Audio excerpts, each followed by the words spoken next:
शिवाय नमस्तुभ्यं भक्तों। जय श्री कृष्णा। स्वागत है आप सबका हमारे YouTube चैनल प्रियंका शास्त्र ज्ञान में। भगवान भोलेनाथ की कृपा हम सब पर सदैव बनी रहे। भक्तों, आज के वीडियो में आप सुनेंगे खर मास के बारे में। खर मास में क्या करना चाहिए, क्या नहीं करना चाहिए, खर मास के नियम, खर मास में कौन कौन सी सावधानी रखनी चाहिए, खर मास का इतना महत्व क्यों बताया गया है, ध्यान से श्रवण करें। भक्तों, हिंदू मान्यताओं में खर मास का समय साल का वह समय होता है जब मांगलिक कार्यों पर रोक लग जाती है।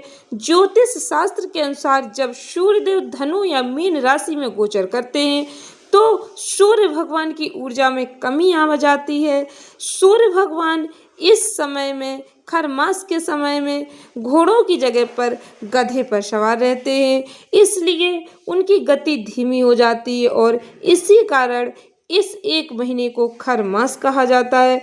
भक्तों, इस समय में क्या करना चाहिए, क्या नहीं करना चाहिए, इन बातों का हम सभी को विशेष ध्यान रखना चाहिए। इस समय शादी बिजनेस की शुरुआत नहीं करनी चाहिए।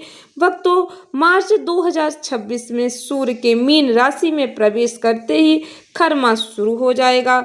इसकी शुरुआत 14 मार्च की रात से मानी जा रही 15 मार्च की सुबह। भक्तों, 15 मार्च 2026 को सुबह 1:08 मीन राशि में सूर्य भगवान प्रवेश करेंगे।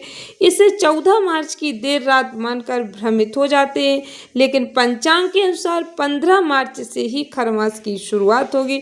यह अवधि पूरे एक महीने तक बनी रहेगी। 14 अप्रैल 2026 को सुबह 9:38 पर सूर्यदेव मेष राशि में प्रवेश करेंगे और खर मास समाप्त हो जाएगा।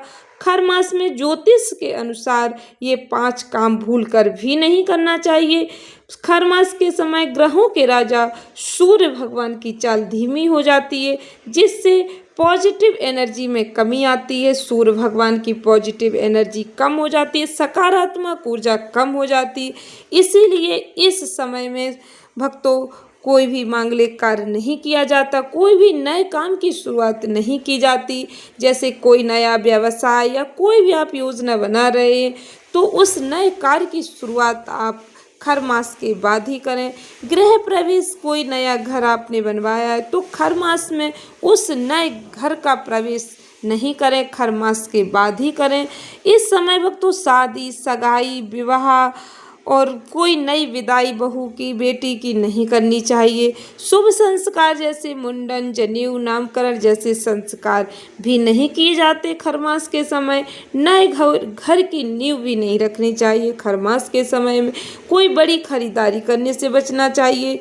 जब खर मास समाप्त हो जाए फिर उसके बाद आप कोई भी काम कर सकते हैं, आपको शुभ फलों की प्राप्ति होगी। कोई बड़ी खरीदारी जैसे नई संपत्ति खरीदना चाहते, आप वाहन खरीदना चाहते, तो ये सब खरीदने के लिए खर मास का समय शुभ नहीं माना जाता है। शुभ कार्यों के लिए भक्तों सूर्य देव का मजबूत और उच्च स्थिति में होना बहुत ही जरूरी होता है। खर मास के समय जब सूर्य देव बृहस्पति की राशि धनु और मीन में होते तो सूर्य भगवान की गति धीमी पड़ जाती है। ऐसा माना जाता है कि इस स्थिति में किए गए शुभ कार्यों का पूर्ण फल प्राप्त नहीं होता है। इसीलिए इस पूरे महीने को मांगलिक कार्यों के लिए अनुपयुक्त माना गया है। इस समय शुभ कार्यों को वर्जित बताया गया है। आशा करती हूँ आपको खर मास से जुड़ी जानकारी अच्छी लगी होगी। इस वीडियो को अधिक से अधिक लोगों को शेयर करके भगवान जी का आशीर्वाद प्राप्त करें। चैनल में पहली बार विजिट हुए तो आप हम पहली बार मेरी आवाज़ सुन रहे हैं तो चैनल को सब्सक्राइब करके बेल आइकन अवश्य दबाएं। वीडियो को लाइक करें, कमेंट सेक्शन में अपने विचार जरूर लिखें। आपके कोई प्रश्न है तो आप कमेंट बॉक्स में लिखकर अपने प्रश्न पूछ सकते हैं। आप कोई सलाह देना चाहते हैं तो आप कमेंट बॉक्स में जरूर लिखें। धन्यवाद भक्तों। श्री शिवाय नमस्तुभ्यं।